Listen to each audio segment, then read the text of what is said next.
We are eyeing the Dirksen Federal Courthouse right now, and we do know the judge did go on a break. Everyone will return back at 4:30 this afternoon, and the last comments that were made were coming essentially from the city of Chicago and the state, the plaintiffs in this case, asking the questions about the troops being here and really saying, I'll actually give you what was said that we take that very serious, that the notion that law enforcement is at risk, most of our evidence comes from law enforcement.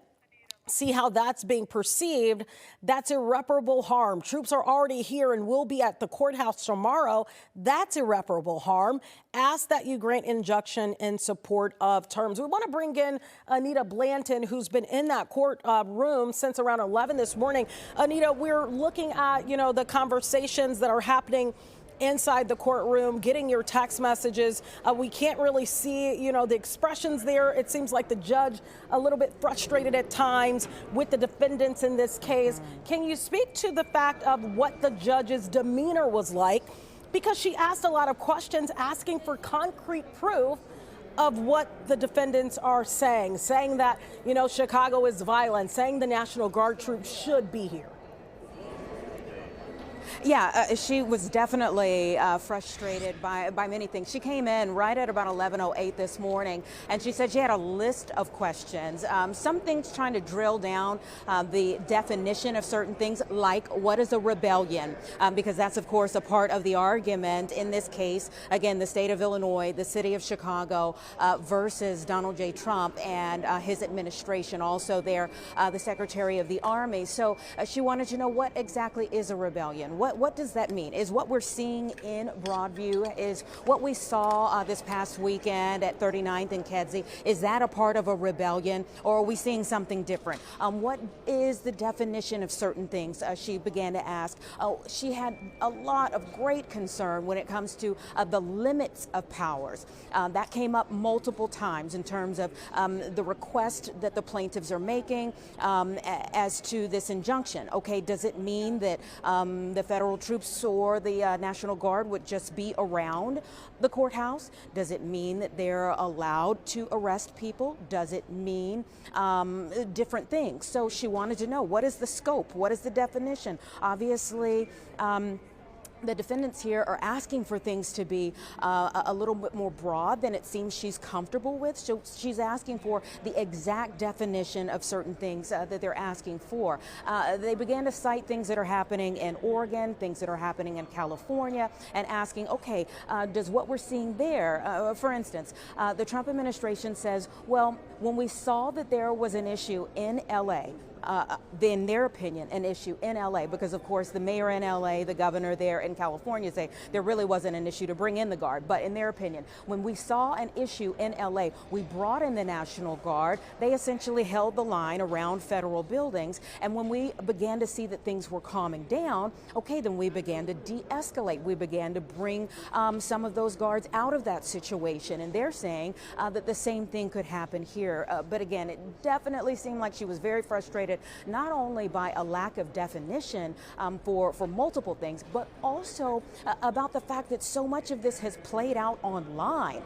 She began to cite the fact that there were so many social media posts, so many statements that were made in public before anyone got into a courtroom. And she says, okay, well, how do I separate what's been made public already versus what privately you sent me? And apparently there were documents being sent to the judge and between these different parties up until about midnight. In fact, she even said some things came in this morning. So there's been a steady flow, a steady exchange of information between these two councils. And she's saying, okay, well, you're sending all of these things to me, and they may be technically right by the letter of the law, but what I'm hearing from the people in these documents is vastly different from what you're sending me. So how can I take this and not include that in my judgment? So several different things that she kind of went over that were puzzling to her. As she said that she had sheets of questions that she was going over. Even the question of, okay, well, are you asking the National Guard to go to Broadview, which we've already seen them in Broadview today, and that has been kind of the crux of where we've seen protests over the last several weeks, over about the last month, where we've seen them go to Broadview on Friday after Friday after Friday. The protesters saying they would be there for 45 days. All right, are you asking people, the National Guard, to go to Broadview and that's the extent of where they're supposed to go? Or do they have free reign and we could see them anywhere on Chicago streets? She had plenty of questions, and I gotta say, there weren't a whole lot of very specific answers, and I think that frustrated her that much more because it wasn't helping her to kind of narrow down an answer for anyone at this time. So like you said, we're adjourned until 4:30. She's giving the plaintiffs here and the defendants some time to kind of rework some of their documents and submit them back to her. And one of the attorneys for the administration even said he has a flight at 6 o'clock, and she said, well, in her words, I don't want to get in your business, but I'm not sure if you're going to be able to get to O'Hare. So I'm not sure how long we're going to be here today, but it's very clear that she wasn't clear on what exactly they want from her, because she wanted to be narrow in scope, and she wasn't seeing that in the documents, and she also wasn't willing to kind of give free will.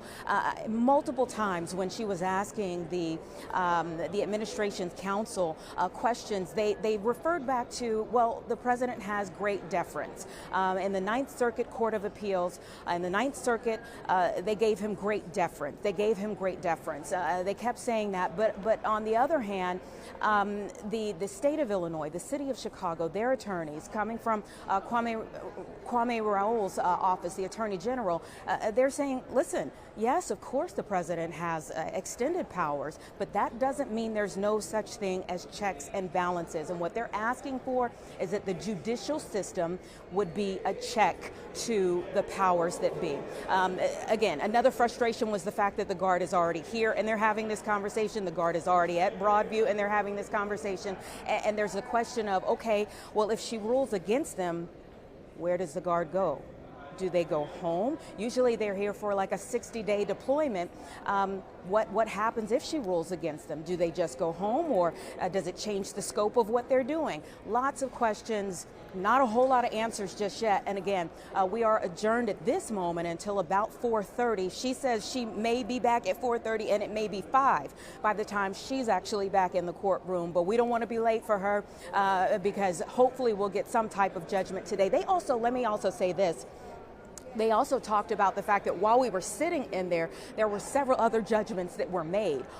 Keep in mind, this has been a week of several different lawsuits that have all been pretty high profile. There was a group of journalists and immigration rights advocates who were suing for an injunction. And so we were hearing more about that just as we were in there, that some of the things had been won in their favor in terms of how federal agents can interact with protesters in these situations over and over again. What is their scope when they're out there? And that's just the federal agents. Again, that's before we get to the issue of the National Guard. So lots of things that they're still trying to work out. Some things that immigration rights advocates are saying is a win this week, and one thing that is a big question mark right now that we're still waiting on the judge to decide. But I'll send it back to you for now. If you have a question, let me know. I will let you know, Anita, and I do. One thing that was interesting that unfolded inside the courthouse while you were in the courtroom, we actually heard from Lovey and Lovey. They are representing people that are saying, hey, what about our First Amendment rights here? Representing protesters, journalists, and even a pastor that was pelted by a pepper ball there. And it was interesting because you were in the courtroom when the judge was asking the defendants in this case, you know, give me more, give me some concrete evidence. And it was interesting because they didn't even know, at least they alleged that they did not know anything about that particular case. And I do want to read you something that you actually sent us back here at the studio. The judge asked this question: does the president have the authority to deploy the National Guard at any time for any threat? That is really the big scope here. Is we are kind of at a pivotal moment here. They didn't give concrete answers. So it sounds like the judge thinks that that is what they're trying to do. What do you make of that? Well, you know, and she, when you say any threat, she also brought up the fact that that authorities, anyone in public service right now, has been receiving threats. So is it the actual threat? Is it the actual danger? Is it the actual event that's happened, or are you trying to prevent something? Because in the letter of the law, it talks about executing the president not being able to execute the laws, and that's why you need the National Guard. But in her words, it seems like they're trying to prevent crime and not necessarily solve crime. And there's a big difference between those two things. So when you talk about threats being made, she even mentioned the fact that 10 minutes after she took this case, she started receiving threats. I've been very clear today that we have barricades up around the whole courthouse. And of course, there was this conversation about whether the Guard would be here even as early as tomorrow, to which she addressed that. Again, conversation was being had. We saw a statement that came out from the Chief Justice here that said, I never requested the National Guard. So there are many different levels in terms of, okay, what is the threat, or what is the solution to the problem, or what actually is the problem that she was kind of trying to get to the heart of, and it just didn't seem like there were a whole lot of concrete answers at the time. Again, they've got a few hours to maybe come back with a little bit more of an argument, but as we were sitting in there, they just didn't have a whole lot of concrete answers for her.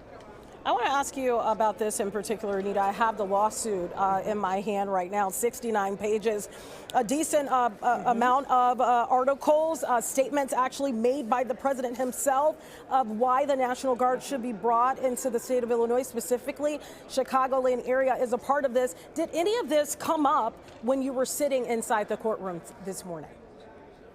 Yeah, again, she mentioned the fact that so many statements had been made outside of the courtroom, and whether she should take those into account, or how could she not take those into account versus what was actually sent to her in documents. Now, of course, the Trump administration believes that Operation Midway Blitz has been pretty successful, that they were able to apprehend already in just the past month about 1,000 people suspected to be in the country illegally. But we also know that there were children and U.S. citizens that were caught up in those raids. So what they're saying is that, listen, we're trying to do this operation to safeguard the city. Even the governor of Texas, in sending the Texas National Guard troops, about 400 of them here to this area, saying they're trying to safeguard these ICE agents as they're trying to do this job of making the city safer, of making the state safer. But of course, there are other things that are happening in that time frame.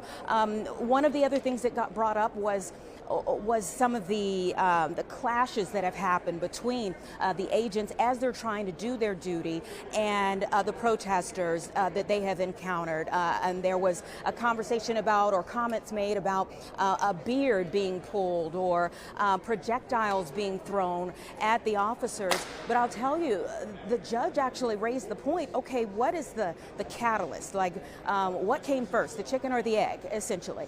So if you've had protests at this particular facility in Broadview for many years, we've been saying that there were some protesters that come out there weekly and they pray, and that's been happening for many years before all of this kind of began to start. So she's saying, if the opinion is that we've had protesters for years, CBP shows up, they're not trained in de-escalation, therefore they have tense interaction with the protesters respond in kind, then who's really at fault? Is it the people who came in and began agitation? Who's the agitator?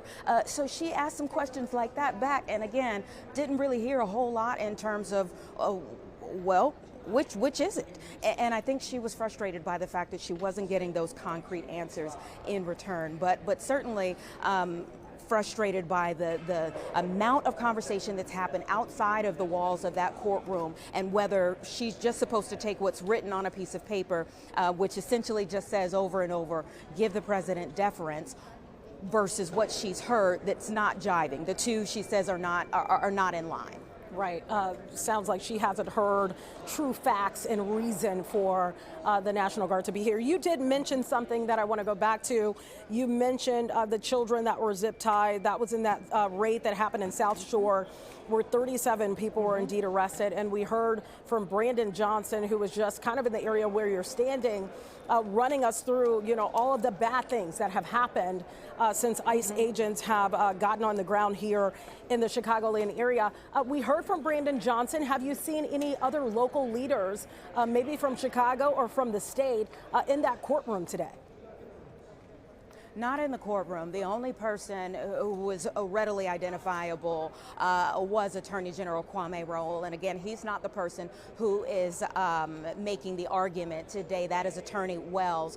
So outside of that, I know that I text our photographer down here, Dee Gresham, asking him about what was happening down here. He did say that the mayor was stepping to the mic, but we haven't seen any of them in the courtroom today. It's mainly been members of the media, and that's a long list of people who are with the media. There's been some law students who are in the courtroom because, of course, this would be the type of case you'd want to study. There is so much to it. And then there are those who are arguing their cases on either side. But definitely, we haven't seen any more high-profile officials that have been in there today.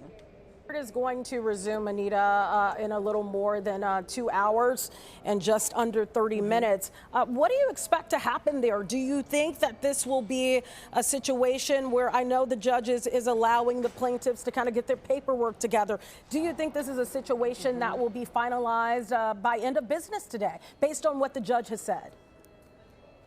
Yeah, I mean, that's a good question. I wish and that even came up. There was a particular question that the judge asked, and the defendant said, well, that's a good question. And she said, I know, that's why I asked it. But that is a good question that you're asking. And I'm not really sure whether they're going to get a decision. I would think, yes, they'll have some type of decision, but obviously it kind of depends on what kind of paperwork they present come 4:30 or 5 o'clock. Not sure what they could add to their argument between now and then, but who knows what could be added. It's very certain on either side. No one is arguing whether there have been some tense collisions.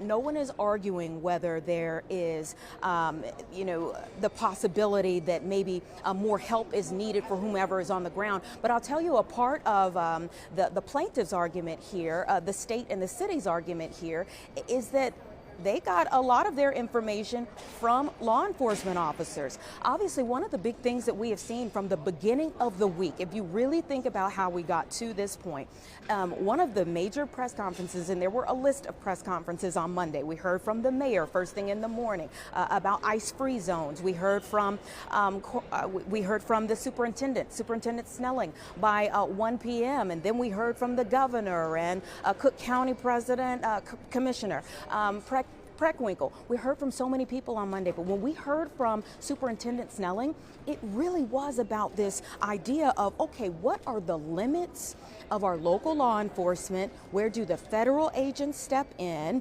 What is holding back? Was there an order to stand down or not? Which Superintendent Snelling says, no, there was no order, but there could have been a miscommunication. So whenever you're dealing with like state, local, and federal authorities, well, maybe there are some miscommunications, but at the same time, he says there was no order to stand down.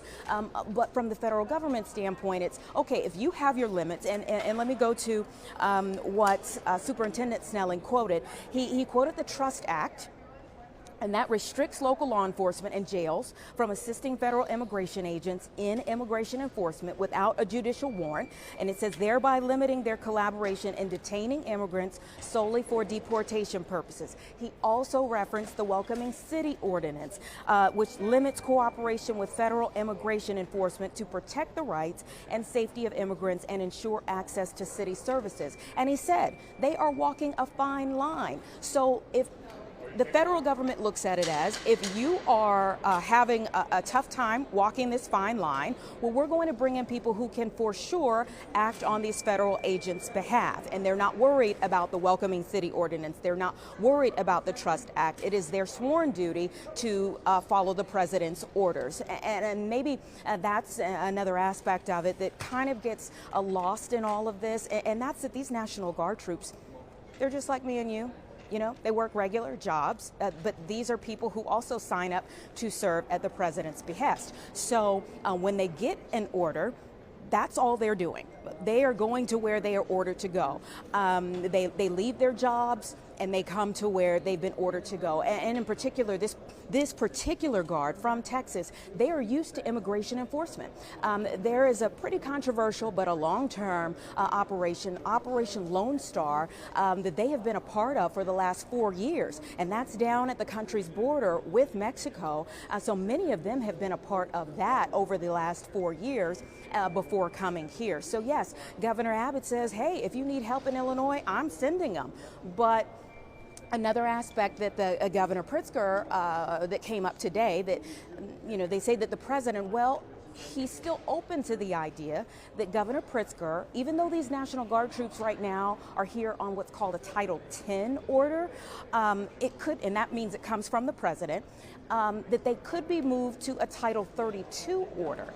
And the Title 32 order would then be under Governor Pritzker. And then it would require, it would get federal funds, not require, but it would get some assistance from federal funds. They said that has been open the entire time, but Governor Pritzker didn't want it. Of course, our local law enforcement, our state, you saw just last week in Broadview that there was a lot of ISP there after Broadview police said, yeah, we need some help. They only have about 25 officers there on that particular department. So when they asked for help, ISP came in full force. And from what the state attorney said, in the communication between ICE and ISP, it seemed like that was enough. They felt like that tamped things down enough that they really did not need the National Guard. So there is this, another one of the questions from the judge that kept coming back up was, what's regular forces? Is that the military? Is that ISP? Is that CPD? Is that Broadview Police? Like, what is regular forces, and what is it that they can't do that now you need the military for? Lots of questions again that came up today that are all being sifted through, and we'll just see. I wish I had that answer to whether they're going to be able to get an answer today. I'm sure they're hoping for an answer today, and I would expect there to be some type of answer today, but I couldn't tell what side that's going to fall on as of right now. It's very clear the president has a lot of power, yes, but where is the checks and balances, and where is it in this situation that the judge has to decide? Paris Schutz, our political reporter, was with me a little earlier, and we were kind of sifting through all of this information because it's so much information out there, right, Anita? And one thing that Paris saw was the president did make some remarks today, basically saying that the National Guard troops won't essentially be going anywhere, that they would stay. It sounds like his statement was no matter what the ruling is. Was that ever addressed while you were in that courtroom? Not directly addressed, but I'll tell you this. The judge did talk about the fact that, like, if you had come to me and you had asked me, can the National Guard be used for immigration enforcement at this one facility, maybe we would have already had an answer by now. But again, it goes back into the fact that the documents don't really spell out the scope of what they're looking to do. So it's very clear that she's concerned about how limitless this particular order is, at least in its infancy right now. We'll see where it goes as it matures, and they're working on it right now. So, but right now, where it is in the document, she's very concerned about the fact that it doesn't seem like there's any bounds, like there's any limits on this, and returning a judgment that just kind of gives carte blanche, the ability for federal troops, the National Guard, to just be anywhere at any time doing anything. That's exactly right. That was how I interpreted what you sent us back here at the station of what the judge was asking Judge April Perry inside that courtroom. Anita Blanton, you've been excellent. Thank you so much for that wrap of what has transpired so far. We appreciate you, and I guess we'll see you back inside that courtroom. We do